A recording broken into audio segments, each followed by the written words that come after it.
Dichloromethane at a crossroads. Regulation, toxicity, and the transition to safer solvents. Dichloromethane, DCM, also known as methylene chloride, has historically been a ubiquitous solvent in laboratory and industrial settings due to its favorable physicochemical properties. However, increasing evidence of its toxicity and associated occupational hazards has prompted stringent regulatory actions, particularly in the United States. This video reviews the evolving regulatory landscape governing DCM, its toxicological risks, and the challenges and opportunities associated with its substitution. Emphasis is placed on recent policy developments, workplace exposure limits, and the broader implications for academic and industrial chemical practices. Dichloromethane, CH2Cl2, is a chlorinated solvent widely utilized in organic synthesis, extraction, chromatography, and industrial degreasing.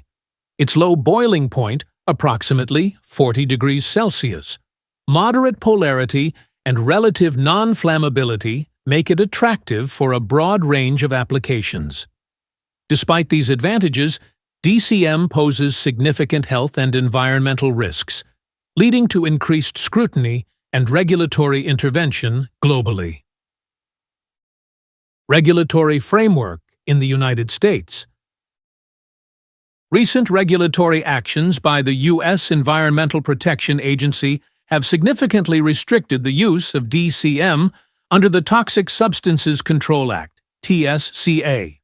A comprehensive rule finalized in the early 2020s prohibits most industrial and commercial applications of DCM, including its use in paint stripping and degreasing, while permitting limited uses under stringent workplace controls. Key provisions include exposure monitoring requirements. Laboratories and facilities must implement initial exposure monitoring by November 2026. Permissible exposure limit, PEL. A new limit of 2 parts per million over an 8-hour time-weighted average, TWA, must be achieved by February 2027. Action level. An action threshold of 1 parts per million necessitates additional engineering controls, monitoring, and risk mitigation measures. These limits are significantly stricter than the long-standing standards of the Occupational Safety and Health Administration, which previously allowed exposure levels up to 25 parts per million, 8-hour TWA.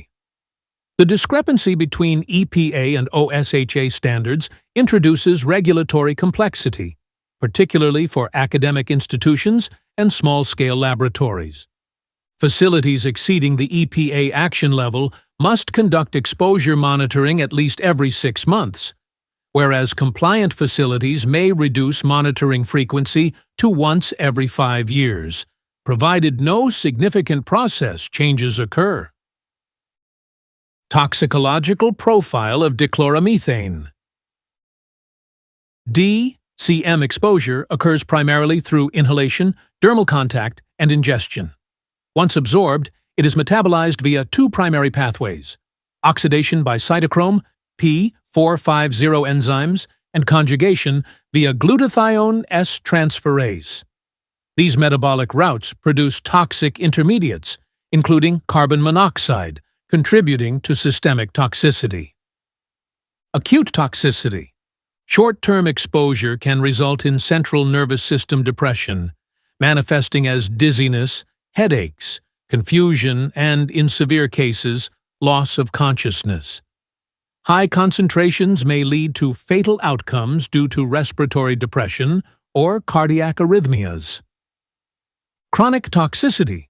Prolonged exposure has been linked to neurotoxicity, hepatotoxicity, and nephrotoxicity. Cardiovascular effects.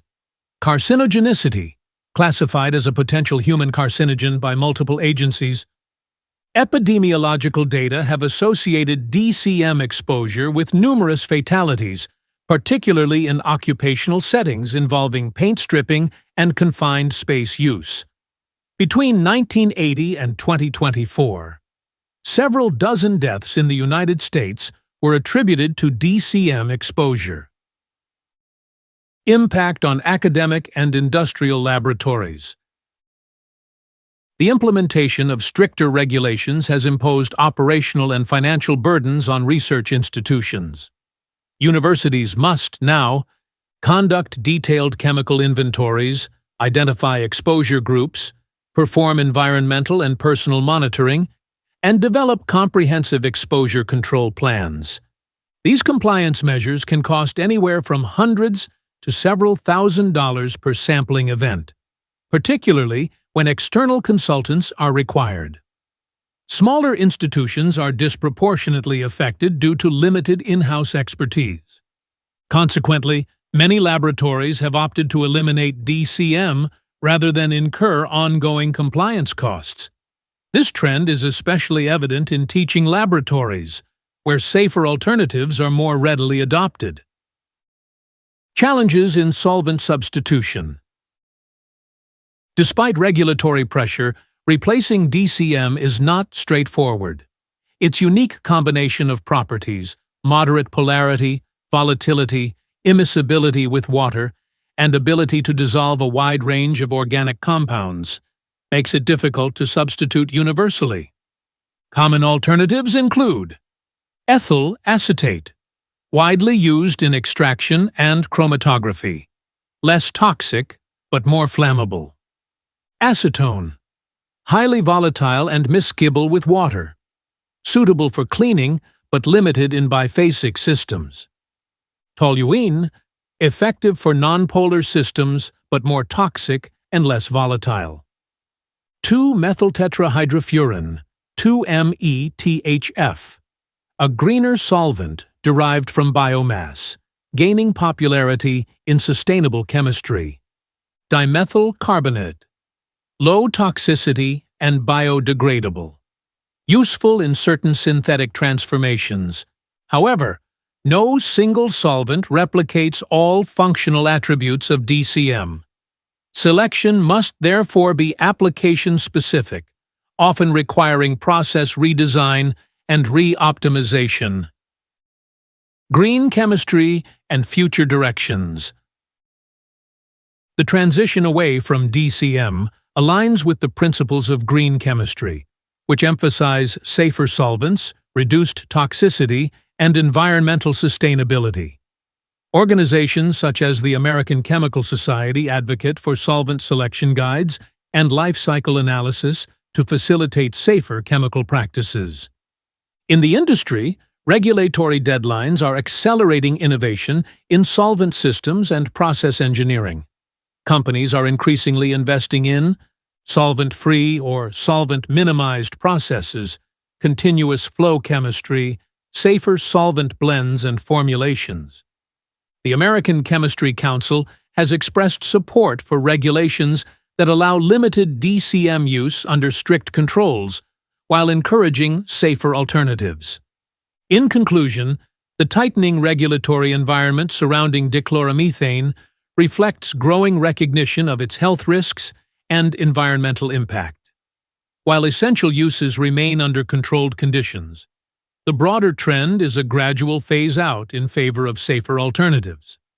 This transition presents both challenges and opportunities, requiring innovation in solvent selection, process design, and regulatory compliance. Ultimately, the shift away from DCM is a critical step toward more sustainable and responsible chemical practice.